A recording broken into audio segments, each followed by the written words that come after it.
துடைப்பாள். அவள் வேம்பாக மாறி வந்து வீணை துடைப்பாள். பாம்பாக மாறி வந்து படம் எடுப்பாள். அவள் வேம்பாக மாறி வந்து வீணை துடைப்பாள். தீராத நோயெல்லாம் தீர்த்து வைப்பாள். தீராத நோயெல்லாம் தீர்த்து வைப்பாள். ஆதி பராசக்தி துணை இருப்பாள். ஆதி பராசக்தி துணை இருப்பாள்.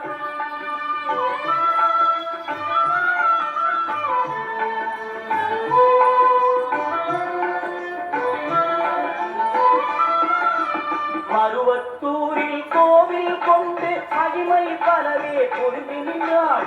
மருவத்தூரில் கோவில் கொண்டு மகிமை பலவே பொருந்தி நின்றாள். கருத்தினிலே நினைத்தவர்க்கு கனவில் சென்று வாழ்த்தி வந்தாள். கருத்தினிலே நினைத்தவர்க்கு கனவில் சென்று வாழ்த்தி வந்தாள். உருவத்திலும் உள்ளத்திலும் மாறியவள் மாறி வந்தாள்.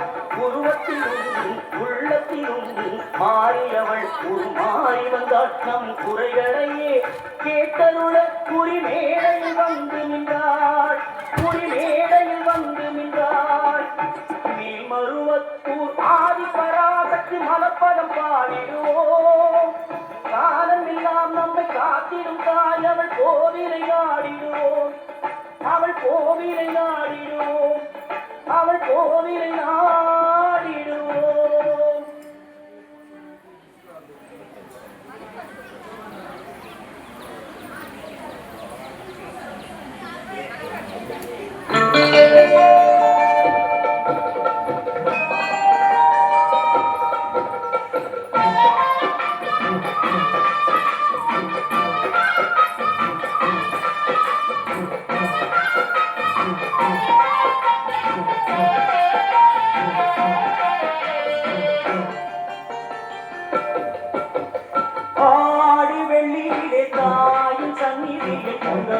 பாருங்கம்மா ஆடி வெள்ளியிலே தாயின் சந்நிதியில் பொங்க வச்சு பாருங்கம்மா.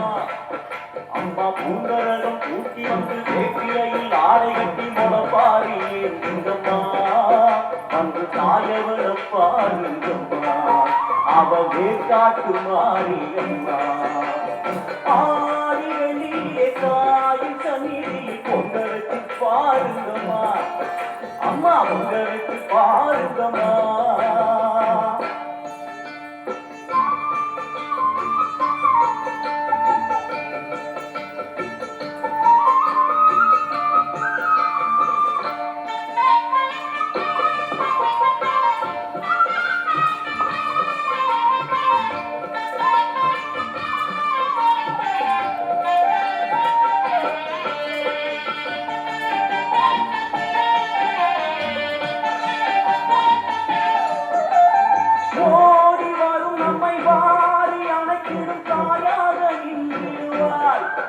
ஒரு நல்ல வழி சொல்லிடுவாள். பாடி அழுதிட ஏது குறை என தாயாக்கி வைத்திடுவாள். அவள் சேயாக வந்திடுவாள்.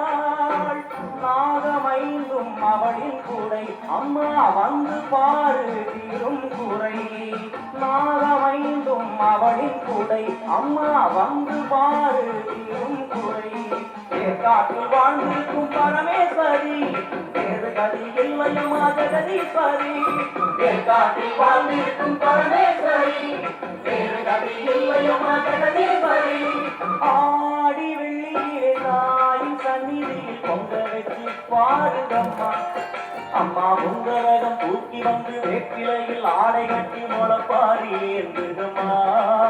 வந்து தாயவள பாருங்கம்மா அவவே காட்டு மாரியம்மா. ஆடி வெள்ளியிலே தாயின் சந்நிதியில் பொங்க வச்சு பாருங்கம்மா. அம்மா பொங்க வச்சு பாருங்கம்மா.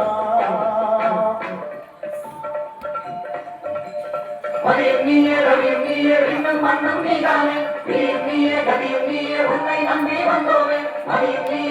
நீயே இன்னும் மன்னம் நீதானே நீயே கதியும் நீயே உன்னை நம்பி வந்தோமே. அம்மா தாயே அம்மா தாயே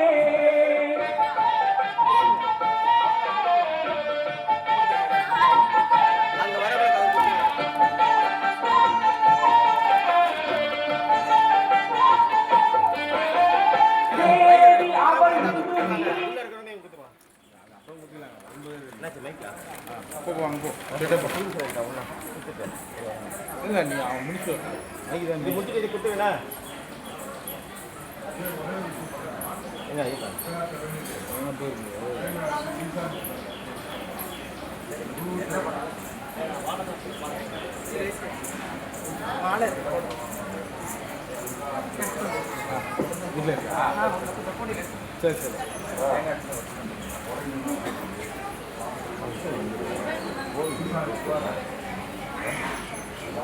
நம்ம கோயில ரைட்டு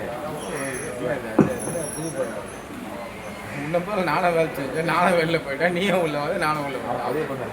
ஆமாம் அதெல்லாம் கிடையாது, இந்த வேலையும் கிடையாது. என்ன இவ்வளோ நாளாக பார்க்க ஓம் ஸ்ரீ மகாகணபதி நம. ஸ்ரீ குருபியோ நம. அருள்மிகு அன்னை சாந்த ஸ்வரூபிணி வேம்புலி அம்மன் திருப்பாதங்களே சரணம். ஓம் சக்தி பராசக்தி. எல்லாருக்கும் நான் பேசுறது கேக்குதுங்களா?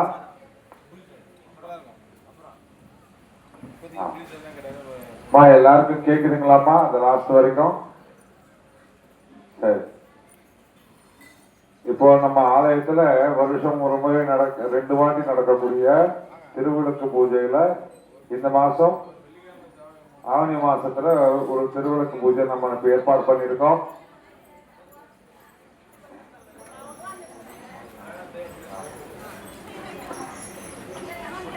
அனைவருக்கும் வணக்கம். கொஞ்சம் கவனமா கேளுங்க. இப்ப நான் சொல்ற விஷயம், அதுக்கப்புறம் அண்ணா இதை பத்தி விளக்குவார். இப்ப உங்களுக்கு கொடுத்துருக்கக்கூடிய பொருட்கள் என்னென்னு படிக்கிறேன், இதெல்லாம் வந்திருக்கான்னு மட்டும் பார்த்துக்கோங்க. மஞ்சள், அது ஃபர்ஸ்ட் ஒரு பிளேட்டு கொடுத்துருப்போம், பாக்கு மட்டத்தட்டு, மஞ்சள், குங்குமம், சந்தனம், விபூதி, கற்பூரம், வெற்றிலை 5 வெத்தலை, அப்புறம் 2 களிப்பாக்கு, அதுக்கப்புறம் 3 தொன்னை கொடுத்துருப்பாங்க. அது எதுக்காகனா 3 தொன்னை வந்து இந்த சந்தனம் இதெல்லாம் கலந்துக்கிறதுக்காக, சந்தனம் குங்குமம்லாம் எடுத்து வச்சுக்கிறதுக்காக. தையல் இலை ஒன்று கொடுத்துருப்போம், எல்லாருக்கும் டிஷ்யூ பேப்பர் கை துடைக்க ஒன்று கொடுத்துருப்போம். தண்ணீர் பாட்டில் இப்போ கொடுக்க ஆரம்பிச்சுட்டு இருக்கிறோம். அது இல்லாமல் துணை விளக்குக்கு ஒரு சின்ன அகல் விளக்கும் திரியும் கொடுத்துருப்போம். கற்கண்டு பிரசாதம் இருக்கும், கற்கண்டு வந்து ஒரு பாக்கெட்ல இருக்கும், வெள்ளை அரிசி இருக்கும், அக்ஷதை இருக்கும், இதெல்லாம் கொடுத்துருக்கோம். இப்ப கற்கண்டு வந்து உங்களுக்கு வந்து இதை பத்திலாம் உங்களுக்கு இதுக்கப்புறம் அண்ணா சொல்லுவார்.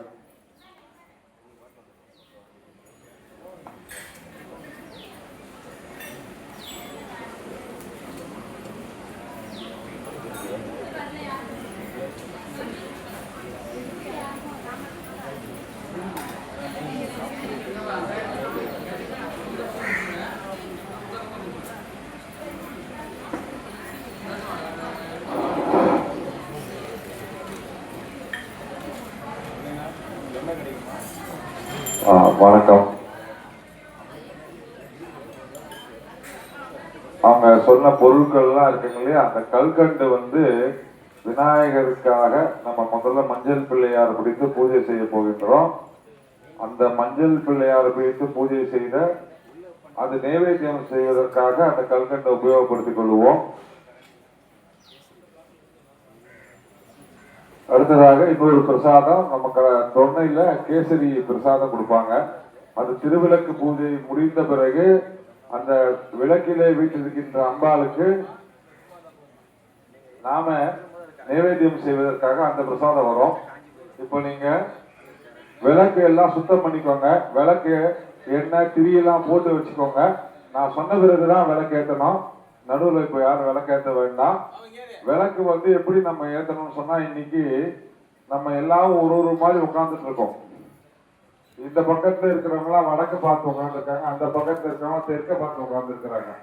ஆனால் உங்களை நோக்கி முகம் வைத்தா அந்த டைரக்ஷன் மாறுபடும். ஆகையினால எல்லாரும் ஒரே